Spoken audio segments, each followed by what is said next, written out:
I woke up this morning and I realized I it wasn't that long ago that I had no idea what chronic dishonesty and chronic manipulation looks like.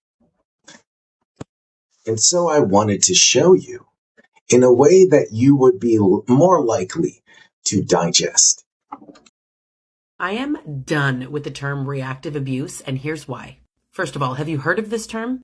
It refers to a pattern of behavior where a victim of abuse responds to the abuse that they are experiencing with their own aggressive or abusive behavior. It doesn't justify or excuse the behavior of the perpetrator. Too often you see people be like, well, they're both abusive, so. But that's a really important distinction. They're not both abusive. Abusers want power and control over their victim. More often than not, someone who's narcissistic will be recording the instances of reactive abuse. And then they'll use that to show other people that you are in fact the problem, not them. They make you crazy and then they stay calm. But that calmness, it's a tactic. That calmness is a weapon. You explode and then they tell everyone else that you're the one with the problem. You're the one losing your mind. You're the one with the big emotional reactions. But they've intentionally designed it where no one will see what led up to the reactive abuse episode. Narcissists are playing with fire when it comes to reactive abuse. And for those of y'all new to the term, that's when they do something foul to you on purpose in hopes of provoking a reaction and then using that reaction against you. They'll try to record your reaction or get you to react in front of a crowd. And the second you step out of character, they use that to validate all the lies they've been telling behind your back. Is it possible to be able to control your reactions when you live in a house full of narcissists that are purposely always getting you to react to them? They're always acting abusively. They're always taking their camera out to record you when they have succeeded at making you lose all self-control. So why do narcissists love to record you when you're being all emotional or yelling and screaming or raging out? They love to record you because it's all part of their smear campaign. So why does the narcissist grab their phone and record you once you start calling them out for their atrocious ways? Now, the answer to this is extremely sinister. You see, at the core of the narcissistic personality disorder is a grandiose ego, and this has to be maintained and upheld at all costs. This means that the narcissist can only be a hero or a victim in their story, but never the villain. Narcissists and psychopaths will commonly use reactive abuse, provoking you until you melt down, and then getting out their phone and filming you as a way of trying to frame you as the crazy person or the bad person or the abuser. And this can be really hard when you're being psychologically and emotionally abused and manipulated by a pathological person, because they deliberately push you and push you and push you and push you until you react like a wild animal. And then they're usually able to twist things around by sitting back calmly. By the way, that's one of the ways you know it's reactive abuse, is that when you finally lose it, they become calm. That doesn't happen in a normal argument. And the thing is, when you're being manipulated by someone like this and they do get you to act wildly out of character, it's really hard, because you sit there and you're like, oh my God, I did scream, I did yell, I did throw something. And this is how they can start to get in your head and work things around to try to convince you that you're actually the one that's abusing them. It's really insidious, but it's very deliberate and very calculated, especially when they get their phone out and start filming you. Firstly, the term reactive abuse is an awful term. What's happening when people are talking about reactive abuse is somebody who's been traumatized by another person. They go into a fight or flight response. Their parasympathetic nervous system takes over, specifically in the brain. You've got the prefrontal cortex and the frontal lobes. That's responsible for planning, rational thought, your otherwise normal personality and character. But during an episode of reactive abuse, what happens is the amygdala, which is known as the emotional brain, hijacks. Literally, it's known as amygdala hijacking the prefrontal cortex and overrides it, making your ability to be rational, to think clearly, to plan, completely null and void. And the amygdala isn't just responsible for emotions, it's also responsible for memory encoding and retrieval. So what you tend to find is people that have lived through traumatic experiences and also who have gone into those fight or flight reactive abuse episodes is that they struggle to actually recollect the details of those events. And this is a biological, neurological fact. And this is why you tend to see victims acting like wild animals because it's a very animalistic survival mechanism in the brain that is activated in order to defend and protect ourselves. And this, of course, creates a lot of shame in victims because, again, the prefrontal cortex that's normally in control of your normal personality and character gets overridden in those instances. So when they are able to remember and look back on what they've done, despite themselves previously being victims of said person's physical and emotional abuse, they still do feel deep shame and confusion as to how they got in that state.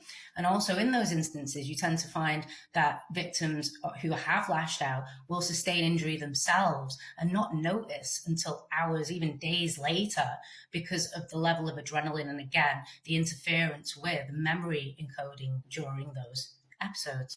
And something I will say is that anybody that's able to film another person allegedly being the aggressor should be taken with great skepticism. So one of the aspects is narcissists record you first and foremost, like they do with almost everything else manipulative-wise, to control the narrative, to control the impression that other people might get by seeing you react in a certain way.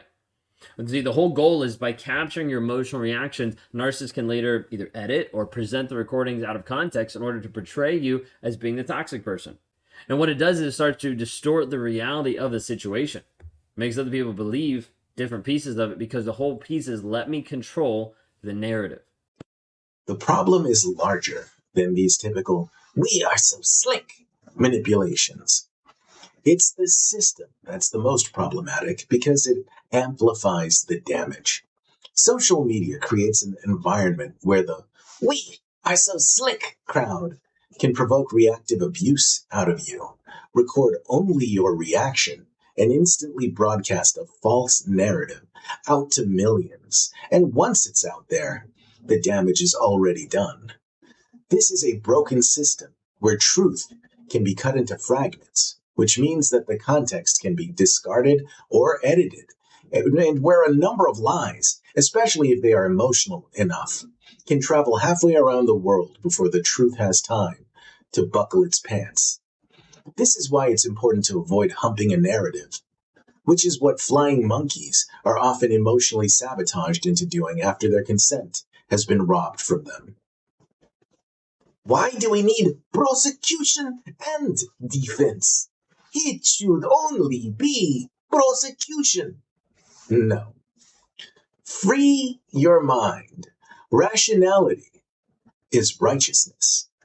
Be brave enough to take this objective test. Are you a flying monkey? Are you being used as a flying monkey for a narcissist? 1. You find yourself unable to question a one-sided story about a supposedly crazy person who wasn't crazy until the start of a smear campaign. 2. You're following a code of silence. You hide what's being said about them, so you never hear their responses to anything the others say, and choose to stay blind. 3. You are asked to apply pressure against someone you have never had an issue with, and it has become one of your goals to emotionally hurt this person based on what you've been told. 4. You find yourself going into an ends justify the means mindset, which is an indication of moral corruption and a clear sign that someone who is morally corrupt has got a hold of you. 5. You lost your curiosity about a very curious situation, so you give one group or person the benefit of the doubt endlessly. You constantly judge the other harshly and unreasonably, even though they are never given a chance to respond.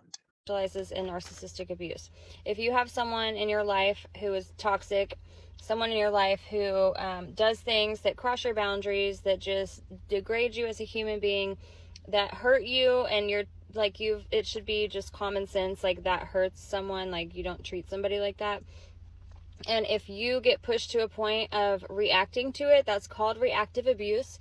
And if they love to pull their cell phone out and record you, then just know that you're most likely dealing with a narcissist. The narcissist is absolutely plotting on you with the intent of making you out to be the abuser and themselves out to be the victim. And one of their favorite manipulation tactics to pull this off is called reactive abuse. And there's 3 stages. And today I'm going to break down the 3 stages of reactive abuse. Starting with stage 1, devaluation. Now, once you get into the devaluation phase, the narcissist really starts to pour on the abuse. They're manipulating you, lying to you, using Darbo, blame shifting, projecting, all of these things that the narcissist is doing, but they're also already telling all of their friends and flying monkeys that you're the abuser, that you're the one that's doing all of these things to them. Which then brings us to stage 2, the abuse. In this stage, this is where the narcissist is really going to do everything they can to get you to react. They're going to push, poke, prod, pull. They're going to outright disrespect you until you pop, until you snap. Once you snap, you're really just basically defending yourself, and it's a defense mechanism to stop the abuse. This inevitably sets up stage number 3, record. Now in this stage, the narcissist conveniently pulls out their phone and starts to record you, all while keeping a calm demeanor. They record you so that they can go show all of the flying monkeys the proof of what they've already been telling those people. This is reactive abuse. It's very intentional, it's calculative, and it's nasty. You are not the problem. The narcissist is the problem. This is what chronic dishonesty looks like from the "me are so slick" crowd. I'm going to abuse you until you react. And when you react, I'm going to record you and say that it's evidence that you're the problem. And flying monkeys tend to be naive. Surely narcissists only do this in intimate relationships. They don't do this in a workplace setting or in a social setting, do they? Surely not. The core problems posed by flying monkeys often stem from their own righteousness. I'll give you 3 examples. When I was growing up, there was someone in our version of Boy Scouts who was always the cheerful, funny person who focused on brightening up our days and making us laugh. Decades later, I find out this person had been struggling with chronic pain management issues for decade after decade and never told us. And yet, if you ever run across this person, he's going to make it about making you laugh and cheering you up. Second example. There was someone when I was growing up who talked a lot about Jesus Christ. I don't like people who talk.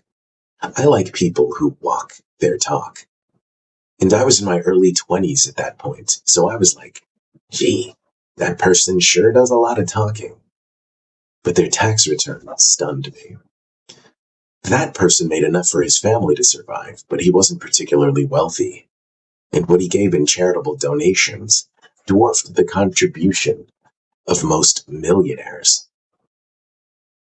Third, there was an older adult that my little group of lame-ass homeschooled children and Adventist kids who made fun of, because of the way he talked. And my mom, after hearing me join in, said something like, that person's the reason you guys even get to do anything fun in the evenings. And it was true. He donated countless hours of his time to teach his kids important values that we still hold dear even today because of his influence. I love these people. They are my heroes. And what they don't know about toxic people could fill an ocean.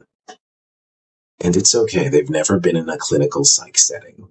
They don't understand what a sociopath or a narcissist really is. What's bad about a trigger focus? We must race to help every single soul out there who says they're a victim. Sure, why not? Next week's video will feature the solution to reactive abuse. Stay tuned.